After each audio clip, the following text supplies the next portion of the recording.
बिस्मिल्लाहिर्रहमानिर्रहीम। अस्सलाम वालेकुम नाज़रीन, यहाँ पर आपको एक अहम खबर से आगाह करते चलें कि फ़वाद चौधरी की ज़रा इबलाग के नुमाइंदे से तल्ख़ कलामी। साबिक़ वफाकी वज़ीर फ़वाद चौधरी और असद उमर सुप्रीम कोर्ट के हाथे में ज़रा इबलाग के नुमाइंदे से गुफ्तगू करने के दौरान सहाफ़ी के सवाल पर उलझ पड़े। जवाब ख़त्म हुए बगैर सवाल करने पर फ़वाद चौधरी ने सहाफ़ी को किराए के खें कहा, जिस पर तल्ख़ कलामी हो गई, जो सहाफ़ियों के एहतजाज और नारों तक जा पहुंची है।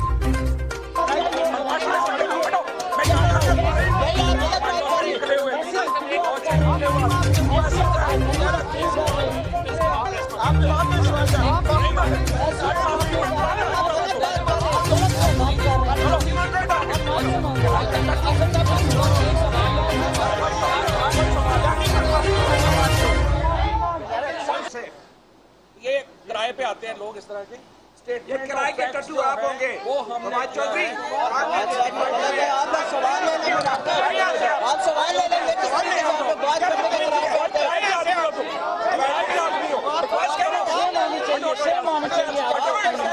ऐसी दुनिया हिंदी गुफ्तगू कर रहे हैं।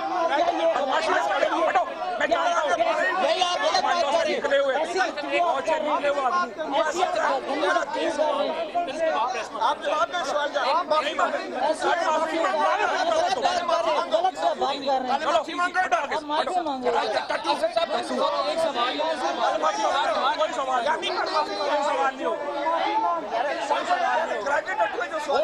पता है तुम्हारा अच्छा मती आपने बोल दिया ना जो बोला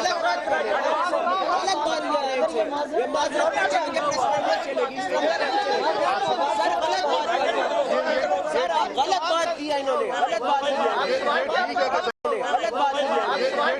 जबरदस्ती आप कहेंगे सवाल करने के सवाल करते गलत बात कर रहे हैं। प्रेस कॉन्फ्रेंस खत्म होती है फिर सवाल होता है वो ठीक है, लेकिन गलत बात क्या इमरान खान साहब ने ऐसी इजाजत दी है ज़बान इस्तेमाल करने की? क्या बात है आप भाई प्रेस तुम क्यों कर रहे हो? तुम साफी नहीं हो, तुम लोगों के ऊपर हो, तुम सियासतदान के ऊपर हो, सियासतदान